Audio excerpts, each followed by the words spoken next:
Olá, o Salto para o Futuro já está no ar. Hoje, no segundo programa da série Gestão da Escola, nossos convidados vão falar sobre os conselhos escolares, a eleição de diretores e a descentralização dos recursos financeiros recebidos pela escola.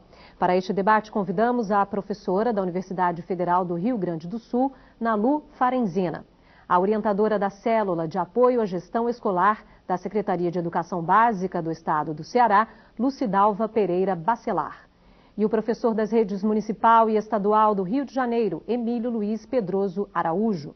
Participe você também do Salto para o Futuro. Educação é um processo que ultrapassa o ambiente escolar. A escola lida com experiências de vida e reflete os anseios da sociedade. Acompanhe na reportagem um breve histórico sobre a democratização dos processos de gestão nas escolas. Durante a época em que vigorou a ditadura militar no país, a escola também viveu momentos de autoritarismo. Havia uma forte presença de controle, inclusive, do trabalho pedagógico, dos conteúdos curriculares, das linguagens, dos horários que se utilizava. E os diretores eram indicação de confiança do governo de plantão, sob o cargo comissionado e sob a argumentação de que ali se deveria estar estendendo não um serviço público do povo e para o povo, mas um serviço do Estado para a sociedade com a orientação que estava vigente no governo de então. Governo que cada vez mais agradava menos. As manifestações populares e a mobilização em torno da abertura política cresciam no final da década de 70. E dentro da escola, essas manifestações ganharam um caráter pioneiro. É importante registrar que as primeiras experiências de democratização da gestão da escola foram anteriores, inclusive, à conquista das eleições diretas, seja para prefeitos de capitais, para governadores de estado e para a presidência da República. No final da década de 80, momento em que a recém-restabelecida democracia brasileira começava a se consolidar, o movimento pela gestão democrática da escola também ganhou força. Portanto, este movimento de democratização, que se acentuou nos anos 80, principalmente no final dos anos 80, ganhou antecipação em muitos estados, onde as leis que previam o processo de eleição de diretores e, junto com eles, muitas destas leis também de eleições paritárias para conselhos escolares, foram anteriores à abertura democrática inaugurada com a chamada Nova República. Desde então, a eleição dos diretores das escolas é uma das principais características do movimento pela democratização da gestão escolar. Em função de que, objetivamente, o princípio constitucional associado àquilo que é a prática social e política que nós temos de democracia, indica e corrobora a escolha de dirigentes pelo modo da eleição direta e a composição de conselhos com representação paritária ou proporcional dos segmentos que organizam esta atividade, no caso das escolas, pais, alunos, professores, funcionários. E o que será que os envolvidos no dia a dia da escola pensam sobre a eleição de diretores? A nossa equipe ouviu alguns deles. É muito bom, porque a gente tem essa própria escolha. A gente pode escolher, quero escolher essa tal professora, essa tal diretora, porque eu gosto dela e ela é melhor. Porque a criança ela tem a oportunidade de colocar o seu pensamento, né? Ela tem a oportunidade de se sentir cidadã, né? E eleger quem vai dirigir a escola. Jussara acredita que a democratização é um processo que ainda está em andamento. A gente tem um caminho que a gente vai percorrendo, como povo também, né? Então, nós vamos aprendendo assim. Quantas vezes a gente precisar, a gente vai tropeçar, quantas vezes a gente precisar, vai dar um passo atrás, mas é esse o nosso caminho. Um dia a gente chega lá. Neste sentido, a consequência deste embate é, a cada tempo, a comunidade escolar ou o sistema educacional no seu conjunto refletirem sobre suas metas, suas estratégias, suas finalidades, seus métodos, sua orientação, sua organização de tempo, os processos de avaliação, os objetivos com aquilo que deva ser matéria do processo de ensino e de aprendizagem.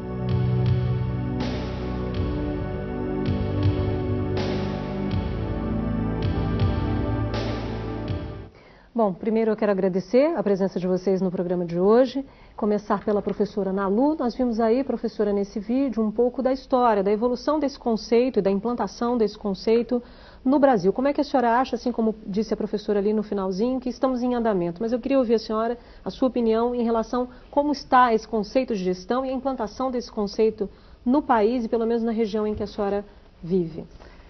Eu penso que tanto a fala do professor e deputado Abicalil, quanto o restante, enfim, do vídeo, está muito marcada essa situação da gestão democrática ser um processo. E a gestão democrática da educação ser um princípio constitucional e que foi, e os instrumentos dessa gestão democrática, mais especialmente a eleição de diretores, os conselhos, a formação de conselhos escolares e a descentralização ou repasse de recursos diretamente às escolas para que elas administrem, se constituíram em instrumentos importantes, né, de reivindicação, enfim, do movimento docente, também de alunos, de pais de alunos no processo de transição democrática.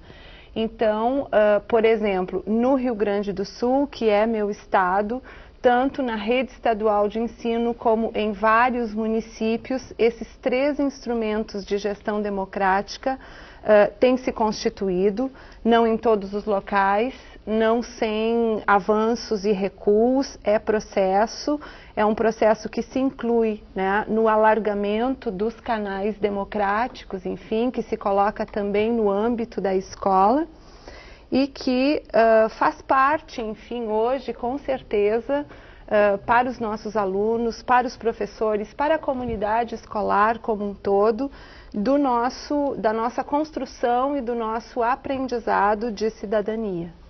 Professora Lucidal, a senhora acredita que esse conceito, a ideia de gestão democrática é uma realidade no Brasil? Como funciona na região, no Ceará ou na região onde a senhora vive?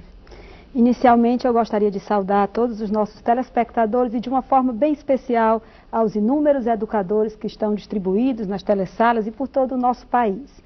Falar de gestão democrática incide em falar em autonomia e em participação. No estado do Ceará, desde 1995, com a política de gestão democrática, sob a expressão Todos pela Educação de Qualidade para Todos, várias ações foram implementadas em busca do fortalecimento desta política, como eleições diretas para diretores escolares, como a transformação das antigas delegacias de ensino em centros regionais, descentralização dos recursos para a gerência da própria escola, dentre outras ações.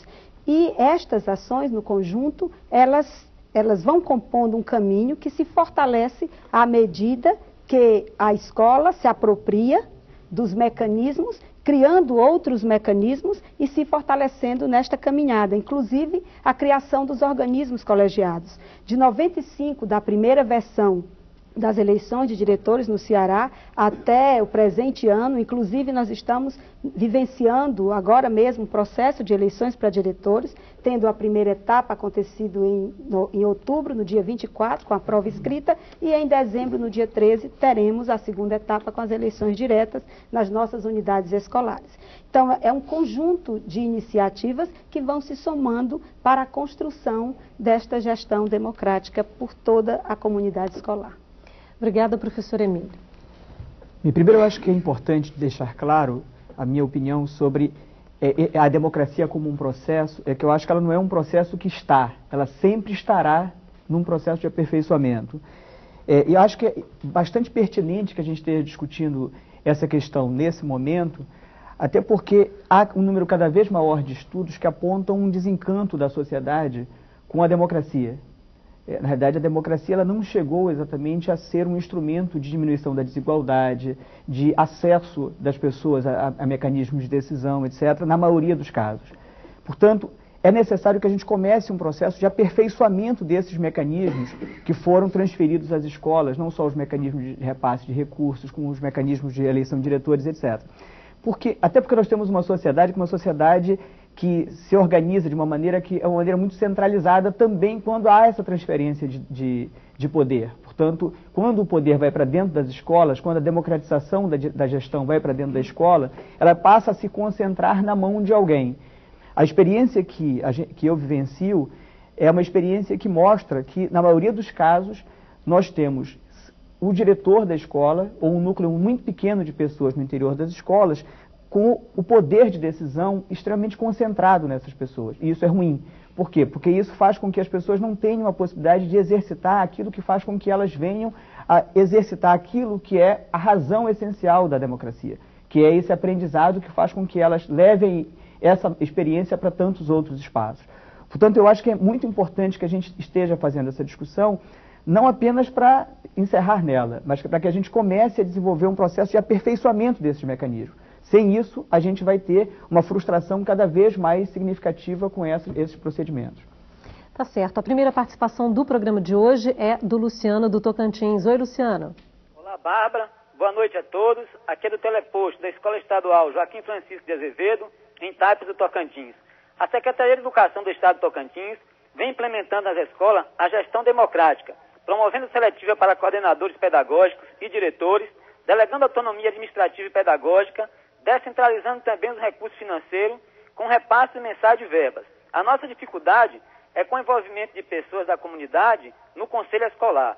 Pergunta aos participantes da mesa quais os encaminhamentos necessários para que, de fato, os membros do conselho escolar participem ativamente das decisões a serem tomadas pela escola, visto que muitos alegam não dispor de tempo e também não querem assumir responsabilidades sem remuneração. Boa noite e obrigado. Obrigada, Luciana, por essa participação. A gente espera ouvir você ao longo dessa série toda, tá bom? Um abraço para você, Luciana. Que bom te ouvir de volta aqui no Ao Vivo. Obrigada. Professora Nalu. Bom, o Luciano nos traz com certeza uma preocupação que é preocupação de muitas escolas e que diz respeito à necessidade, talvez, ou a importância que existe na implantação da participação, da gestão democrática, e ele traz principalmente a questão da participação da comunidade escolar, dos segmentos da comunidade escolar via conselhos escolares, que é a dificuldade de incentivar e conseguir efetivamente, né, que as comunidades participem.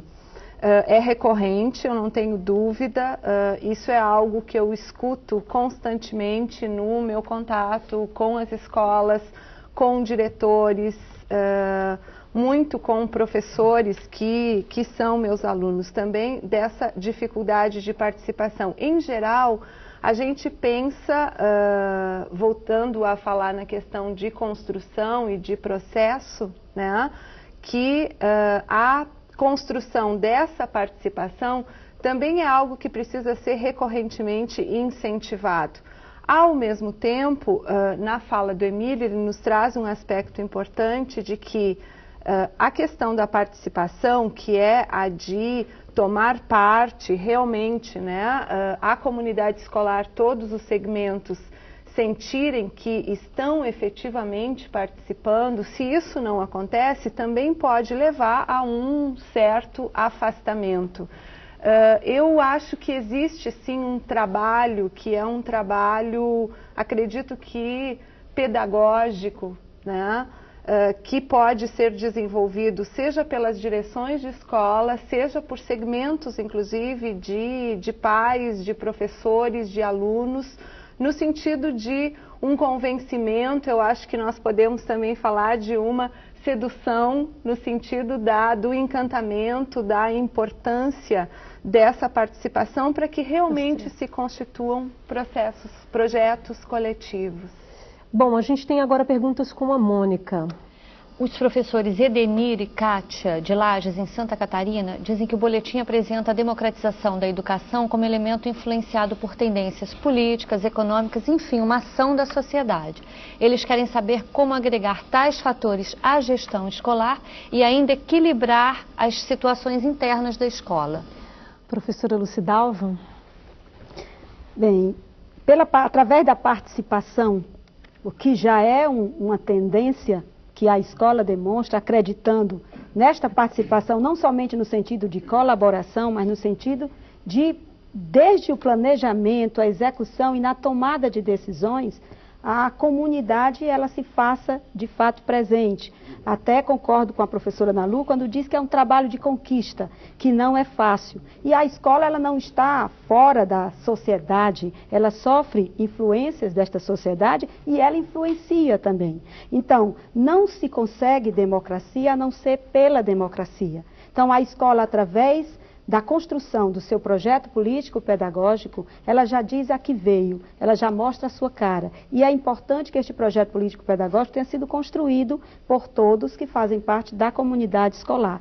Então, há dentro da escola, às vezes, a luta, a gente sente, entre diferentes tendências. A tendência, principalmente, por exemplo, as tendências pedagógicas.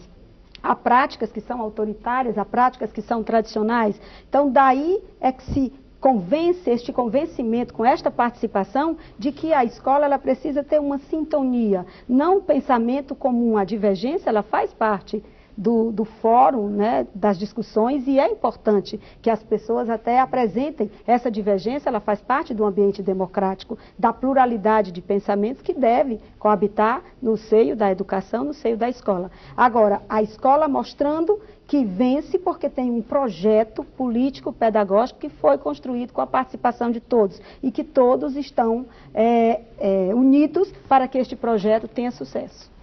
A Célia do Tocantins vai participar agora. Oi, Célia. Boa noite, Bárbara. Convidados. Sou orientadora de aprendizagem do teleposto do Colégio Estadual Bernardo Sayão. Sabe-se que a autonomia financeira das escolas, através da gestão participativa da sociedade, ela é fundamental para promover uma educação de qualidade. O que fazer para que esta conquista seja alcançada sem entrar em choque com os administradores, já que se percebe uma resistência quanto a esta descentralização? Obrigada e até amanhã. Até amanhã, Célia. Obrigada por essa participação mais uma vez. Professor Emílio. Eu acho até que, de certo modo, eu me referia a essa resistência, e me parece que a Célia, quando fala dos administradores, ela fala dos mantenedores, portanto, me parece que dos gestores. Eu acho que há um número cada vez maior de experiências no sentido dessa transferência de recursos financeiros para as escolas por parte ou do chefe do executivo estadual ou municipal. Eu acho que essas experiências são experiências que, apesar de muito heterogêneas, elas demonstram uma evolução no sentido da compreensão de que é importante que esse exercício seja realizado. Agora, eu acho que há uma outra resistência que me parece que não seria o foco da questão que a Célia se referia, que é aquela a que eu me referia na minha fala inicial, que é como é que o administrador da escola, como é que as pessoas que coordenam, que dirigem a escola, que têm a responsabilidade de gestão da escola, como é que elas concentram isso. Eu diria que, inclusive, mais do que esse aspecto, e aí eu fico tentado e voltar à pergunta que o Luciano nos fazia inicialmente. Eu acho que andar se aprende andando, o que significa que no início nós vamos ter poucas pessoas mobilizadas, depois a gente vai ter um pouco mais. As pessoas precisam compreender que quando elas participam, elas interferem. E para que elas possam participar, é importante que elas saibam que elas têm essa oportunidade. É preciso que elas saibam que elas têm a possibilidade de definir em que serão gastos aqueles recursos, de que maneira... Você acha que a sociedade, de uma certa forma, perdeu um pouco a noção do que é bem público? Porque essa sensação de distanciamento pode passar a entender que a sociedade não acredita que aquela escola seja dela. Ela não perdeu essa noção. Nós temos uma sociedade, nós temos uma sociedade que ela foi imposto esse pensamento a ela, de que o bem público não é público. O bem público até aqui, né? É do chefe do executivo, ele que é dono disso. Imagina como é que fazem os nossos governantes com parte do dinheiro público, quando se apropriam desse dinheiro, etc. Isso que é uma cultura que está presente no poder executivo ou no poder legislativo. A direção da escola durante algum tempo exerceu isso também? Ela reproduz isso. Ela reproduz essa prática, que é uma prática que está colocada na sociedade. Portanto, é um exercício da sociedade alterar isso.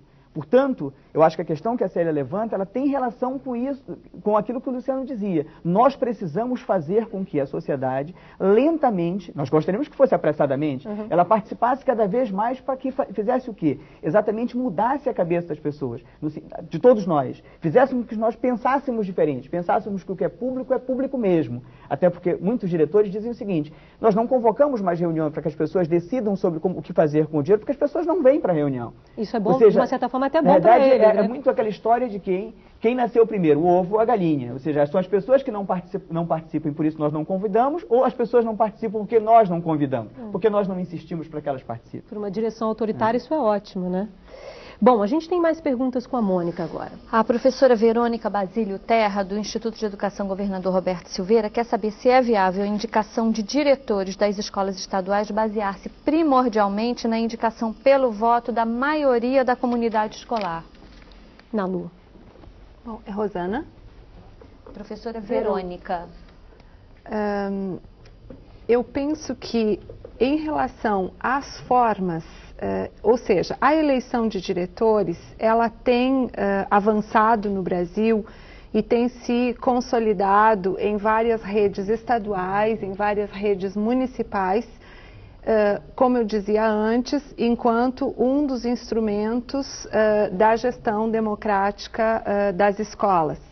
Essas redes estaduais ou redes municipais, elas têm, embora possam ter a gestão democrática como um princípio organizador comum previsto no nosso ordenamento constitucional legal, essas redes estaduais, municipais, nós temos 26 estados, 5.500 e tantos municípios, e vamos ter formas diferentes, enfim, da nomeação do diretor. Eu penso que o importante é que haja, inclusive, na concepção do processo, né, na decisão, tanto relativa à forma de provimento do cargo de diretor. Nós não podemos esquecer que nós temos, por exemplo, redes grandes no país, como é o caso do estado de São Paulo, em que a ideia da eleição de diretor não vingou, o provimento lá é por concurso. Então eu penso que o importante, não estou assim defendendo que essa seja a melhor maneira, pelo contrário, eu acredito que em termos de constituição, enfim, né, da cidadania, o mais importante seria a eleição de diretor. Mas em síntese, seria importante que as sociedades, né, locais ou estaduais, o movimento docente, pais de alunos, funcionários de escola, participassem dessas definições da concepção da forma de provimento do cargo de diretor. Bom, depois do intervalo, vamos debater o papel do Conselho Escolar. Até já. Gestão democrática na escola. Meta para uns, realidade para outros. Muitas instituições estão conseguindo que todas as pessoas envolvidas no processo escolar participem das decisões por meio de representantes eleitos. Vamos ver na reportagem como uma escola de ensino fundamental em Porto Alegre faz do seu conselho escolar um espaço democrático. O Conselho da Escola Deputado Marcírio Goulart Loureiro, em Porto Alegre, é formado por representantes de 4 segmentos: pais, alunos, professores e funcionários, todos eleitos. Cada segmento elege separadamente seus representantes. Se faz uma assembleia, né, e se elege os seus representantes, porque nós não interferimos nas decisões dos outros segmentos. A gente fica por dentro de tudo, dos problemas, né? É isso que eu acho, né? E é bom, né? Porque aí a gente ajuda a escola, né? Resolver.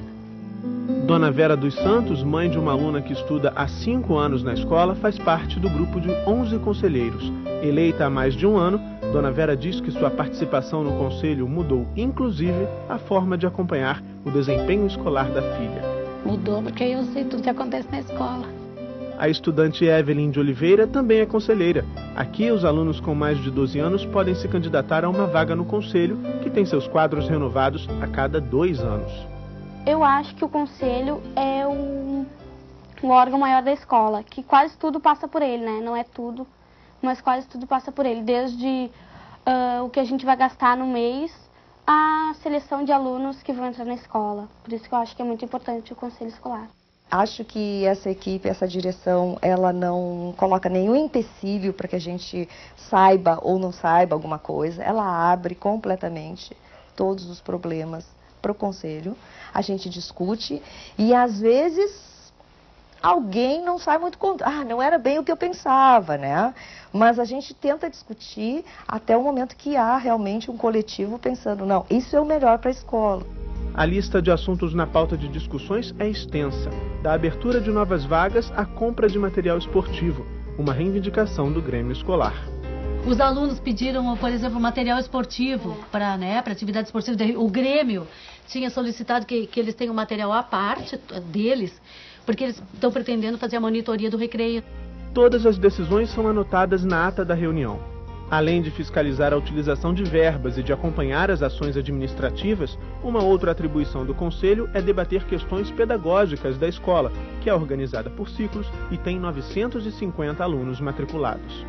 Hoje mesmo, na reunião, nós discutimos tipos de passeio que vai se fazer, o que se pode fazer e o que os alunos querem, qual o sentido que a gente quer dar a esses passeios. É um sentido pedagógico, então nesse sentido eles têm possibilidade de participação.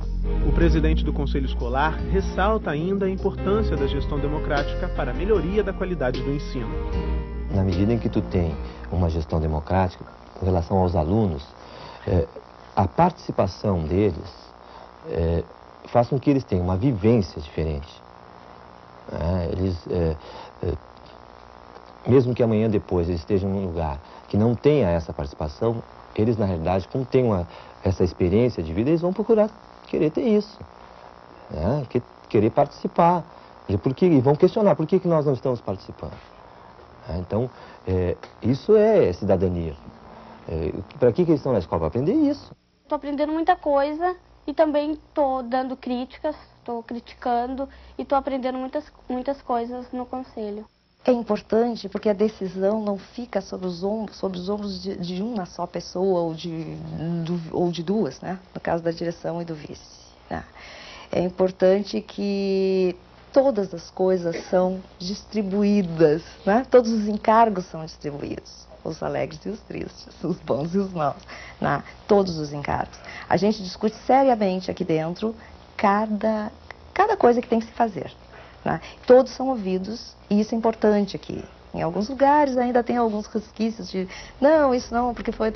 Não, aqui não. A gente está fazendo um exercício democrático muito legal.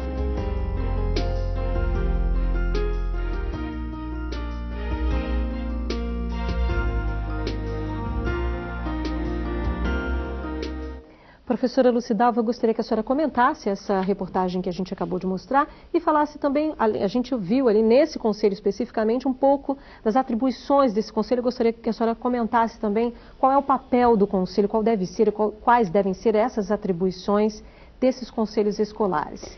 Eu fico muito à vontade para comentar o papel dos conselhos escolares, porque no nosso estado, a gente trabalha exatamente com esta concepção de conselho escolar, similar que foi apresentada no vídeo na Escola de Porto Alegre. Para nós também, dentro das diretrizes da gestão democrática, o conselho ele é um órgão deliberativo, fiscalizador, normativo, consultivo e formado pelos diferentes segmentos representativos da escola.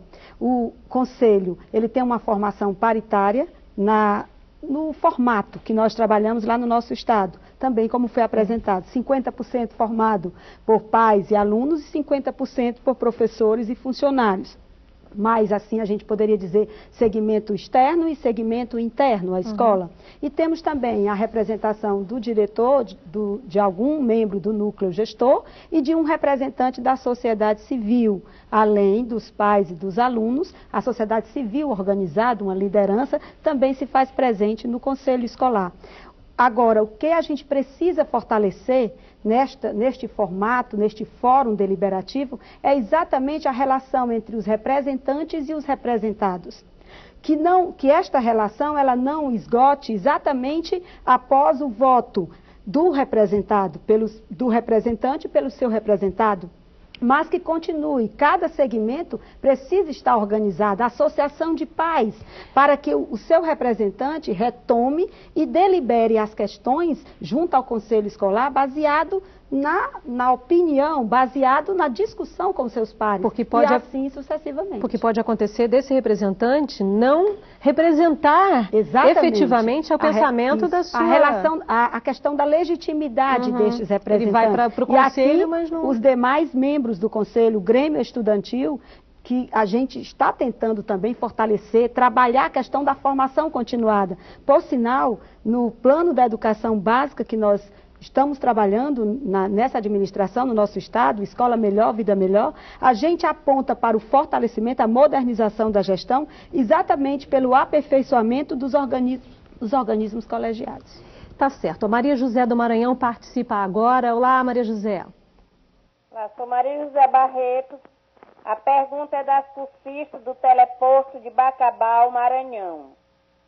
Mediante as rígidas fiscalizações nas administrações públicas, os controles internos e externos têm por vez receber da comunidade escolar toda a prestação de conta. Porque, com toda essa fiscalização, ainda acontecem fraudes, e qual a pena que os fraudadores devem pagar? Boa noite e obrigada. Obrigada, Maria José, mais uma vez pela sua participação aqui no programa ao vivo. Obrigada. Professor Emílio. Qual o nome dela? Maria José. Maria José. Eu acho que a questão que a Maria José levanta é uma questão suficientemente complexa que daria para a gente discuti-la sobre vários aspectos. Mas por que eu acho que ainda continuam acontecendo fraudes? Primeiro, por conta de toda uma prática que é uma prática muito corriqueira. E eu diria que principalmente pelo fato de que se transferiu recursos, que ela está se referindo essencialmente a recursos que são transferidos para as escolas, se transferiu recursos para as escolas, e na medida em que se transferiram recursos para as escolas, também se transferiu para dentro das escolas as pressões que os fornecedores, os prestadores de serviço sempre exercitaram sobre os organismos centrais, as secretarias de educação, o próprio Poder Executivo, etc., o gabinete do prefeito, etc. Portanto, na medida em que se transferiu essa pressão para as direções das escolas ou mesmo para os conselhos, é evidente que também se transferiu as possibilidades e os mecanismos de fraude que ocorriam ou na Secretaria de Educação, ou que continuam ocorrendo na Secretaria de Educação, ou no gabinete do prefeito. Eu acredito o seguinte, que é necessário que sempre que sejam detectadas fraudes, é necessário que essas pessoas paguem exatamente da mesma maneira que o secretário de Educação respondam por isso, façam a devolução de recursos que eventualmente foram desviados para os cofres públicos, da mesma maneira que nós devemos estabelecer mecanismos de aperfeiçoamento da democracia e do controle, tanto externo quanto interno, dos nossos órgãos administradores, de modo que isso também seja feito dessa maneira. Ou seja, é necessário que as pessoas paguem por aquilo que é desviado. O que é fato é que muito poucas vezes isso é detectado. E aí, eu até diria por fim o seguinte, muito dessa transferência de recursos que foi feita para a escola veio acompanhada de uma interferência de políticos nas escolas. Ou seja, são deputados, são vereadores que trazem junto consigo, mesmo quando há eleição de diretores, fornecedores, etc., e passam a proteger aquela escola, e junto com a proteção daquela escola, eles passam a trazer exatamente a influência de uma ou outra empresa, de um ou outro fornecedor de merenda, de material... Ou seja, essa própria gestão democrática também não está imune a uma prática clientelista. É possível... Como não poderia estar numa sociedade de seres humanos. Né? A ideia é que isso se discuta também dentro desse... Isso é um processo que a gente vai ter que aperfeiçoar permanentemente. Ou seja, mesmo quando a gente diminua isso a uma parte ínfima na sociedade, ela vai continuar existindo. Tá certo. Bom, Mônica, a gente tem muitas perguntas com você. Hoje você está difícil, tá difícil. Mas vamos lá, vamos tentar, né? Não der para responder a todo mundo, mas a gente vai tentar responder. Com certeza, Bárbara. Os cursistas do Tocantins, Floresvaldo, Maria da Paz e Ivone, querem saber o que fazer para que os conselhos sejam mais atuantes. Nalu, como você acredita nessa participação do Conselho, que é até algo que o professor Emílio levantou no primeiro bloco, que ele também não seja um conselho de fachada, né? Ele está ali, existem as pessoas, mas no fundo, ele representa só o pensamento da direção ou de qualquer outra pessoa que tenha maior poder, né, teoricamente, um poder maior dentro desse conselho.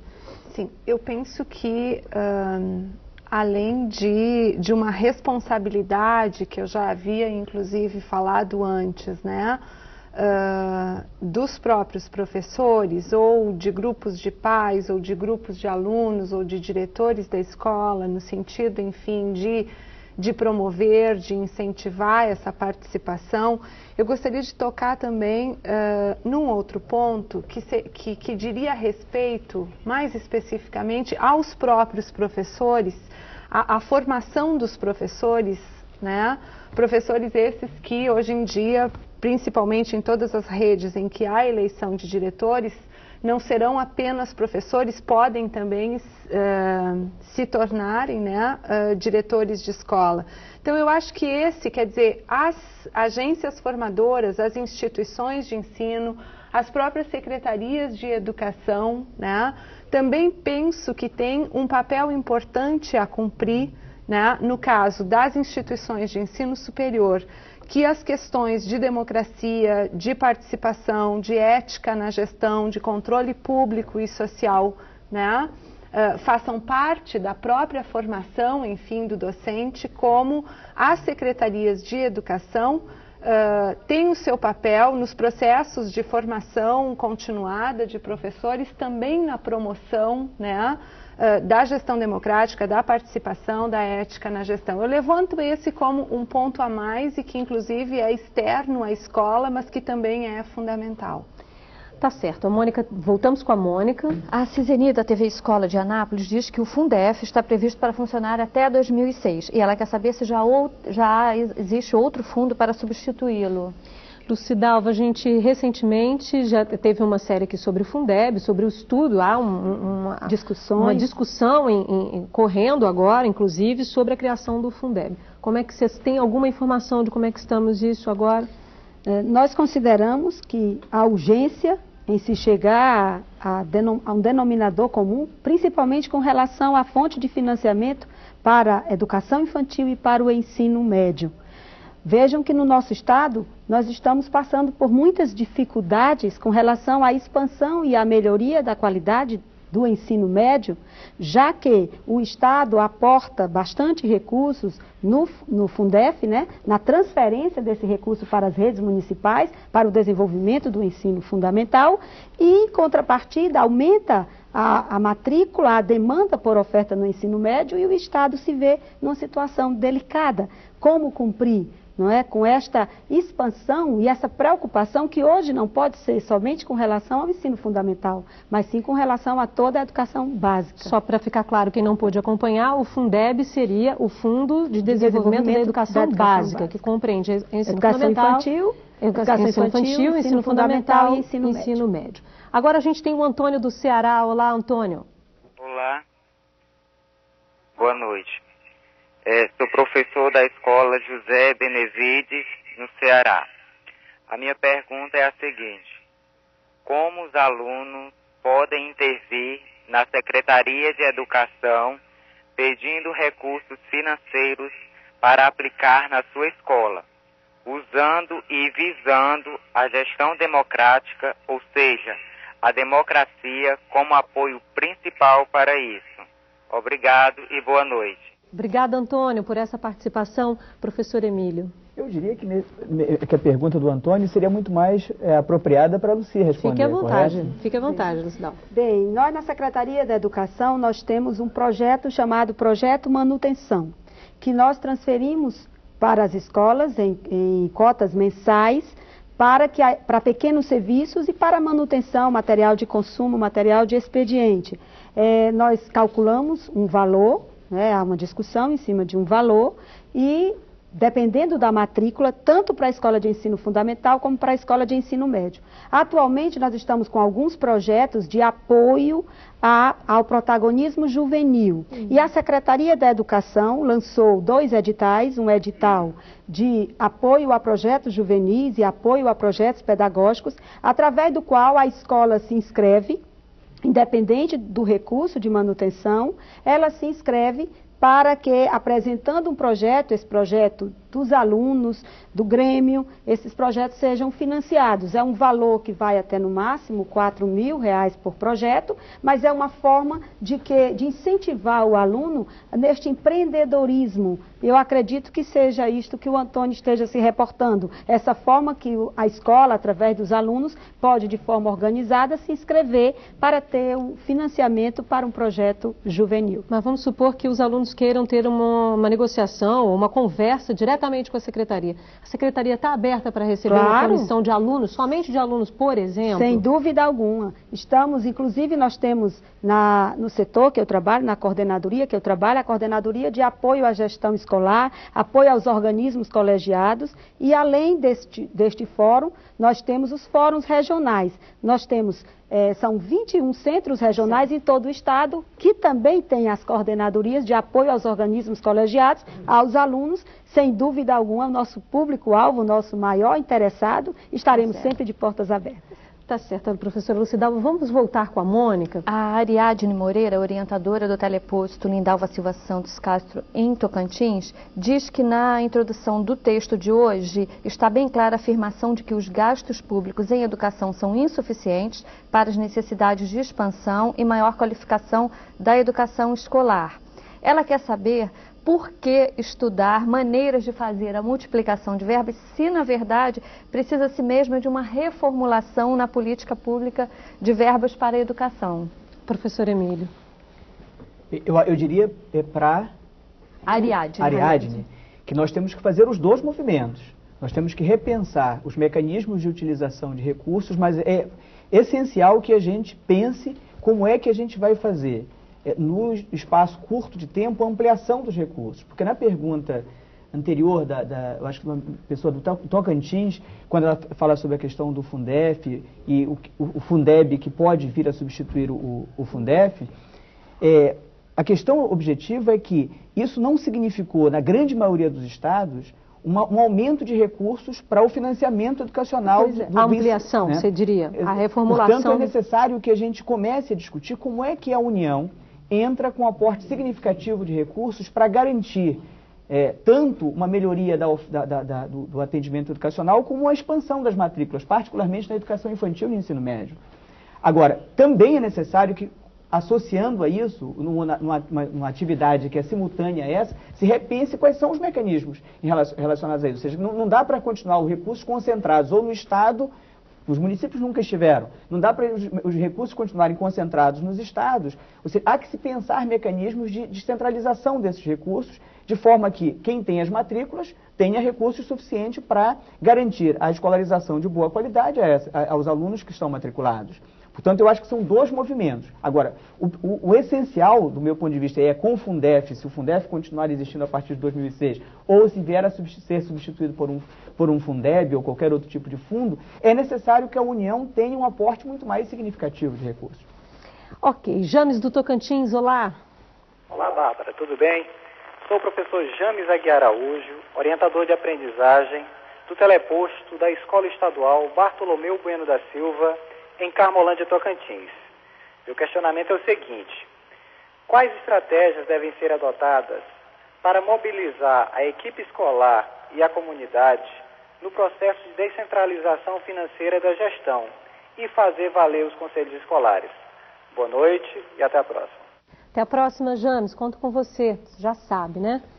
Professora Ana Lu, essa é uma grande questão, parece já tem sido recorrente aqui hoje, não só como mobilizar, como fazer, como implementar. Quais são os caminhos, ou se há alguns caminhos aí a ser percorridos, quais são esses caminhos?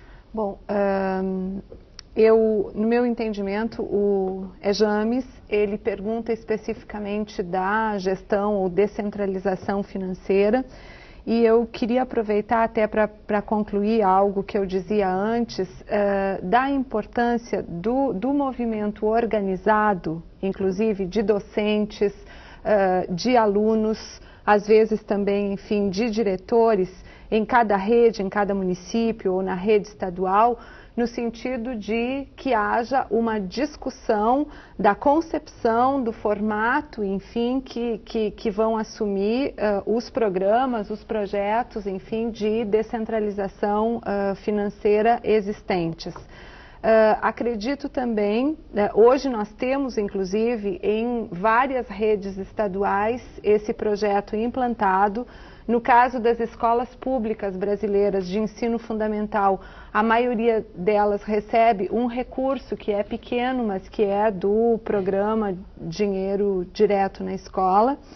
E em termos de, vou chamar de ética na gestão, o que eu considero importante, então, no âmbito de cada escola, embora haja, então eu dizia antes, né, que seja importante uma discussão dentro de um município, por exemplo, do movimento docente, alunos, pais de alunos, dirigentes educacionais, discutirem a implantação de um programa como esse e se prepararem para um programa como esse. Eu acredito que deve haver capacitação não só dos dirigentes, mas também de alunos, de professores, de funcionários, de todos os segmentos que vão participar via conselho escolar, né? Na elaboração de planos de aplicação ou na prestação de contas dos recursos recebidos. Com certeza também é necessário o desenvolvimento em cada escola de um projeto também de capacitação nesse sentido de adoção de um programa de descentralização financeira. Bom, hora de fazer uma pausa e depois do intervalo, nossos convidados fazem as suas considerações finais sobre o encontro de hoje. Até já. Você acompanha o segundo programa da série Gestão da Escola. E a partir de agora, nossos convidados destacam os principais pontos do debate de hoje. Eu quero começar pela professora Lucidalva. Quais são os seus destaques, professora, sobre o que debatemos aqui?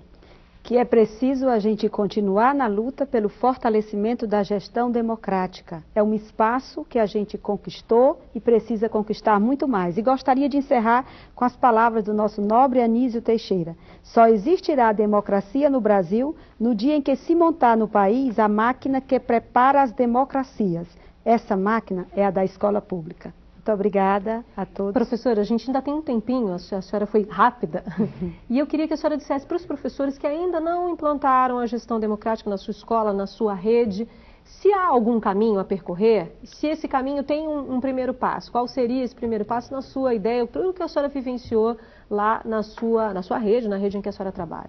Com prazer. Há muitos caminhos. O primeiro da discussão e da elaboração da proposta político-pedagógica da escola. Esta autonomia de construir a proposta, que é o elemento norteador.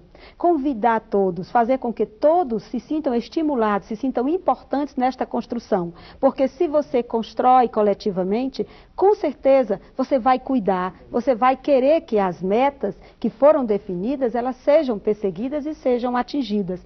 Nós queremos garantir não só o acesso do aluno, mas a sua permanência e o sucesso na sua aprendizagem.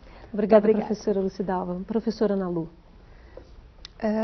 Hoje em dia, quando eu gostaria assim, de falar especificamente do tema da descentralização financeira, do repasse de recursos para serem administrados diretamente para as escolas, muitos programas falam que tem como objetivo, através desses programas, a garantia da construção do projeto político-pedagógico da escola, ou a eficiência, ou a agilidade, ou a participação. Eu gostaria também de lembrar, né, já que começamos esse programa, inclusive, falando da história, né, da defesa da gestão democrática como princípio, que esse instrumento de descentralização, ele também teve em suas origens, a garantia da gratuidade do ensino através do repasse, ou seja, evitar que as escolas tenham que constantemente gerar recursos, seja através da cobrança de contribuições espontâneas ou outras formas, enfim, encontradas,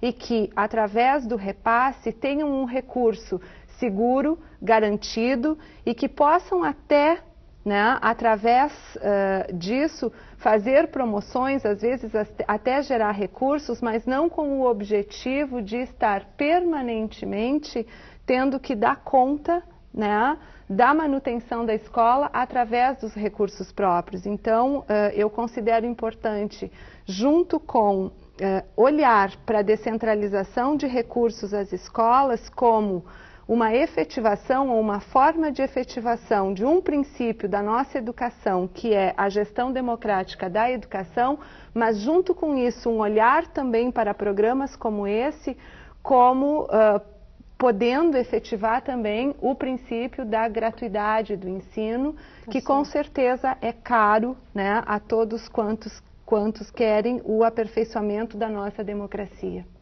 Obrigada, professora Ana Lu. Professor Emílio, seus destaques. Eu diria que o essencial desse processo, dessa discussão, dessa série do Salto para o Futuro é exatamente a possibilidade que nós temos de reacender a chama da democracia, da democratização das nossas escolas. E nesse sentido, eu acho que quando a gente pensa em reacender a chama, significa que cada uma das pessoas que está participando de maneira tão efetiva desse debate, pense não só no espaço da sua escola, mas como no espaço das suas redes, das suas comunidades, etc. Como é que a gente pode fazer para aperfeiçoar esses mecanismos de democracia que a gente conquistou de maneira tão dura, né? Tantas pessoas morreram, tantas pessoas foram presas, reprimidas, no processo em que a gente vivenciou as conquistas da democracia no Brasil e nas nossas escolas. E aí, nesse sentido, é que eu gostaria de deixar duas contribuições aqui para que a gente pensasse sobre isso. Eu acho que, na verdade, duas contribuições que podem ser sintetizadas numa compreensão que é a seguinte.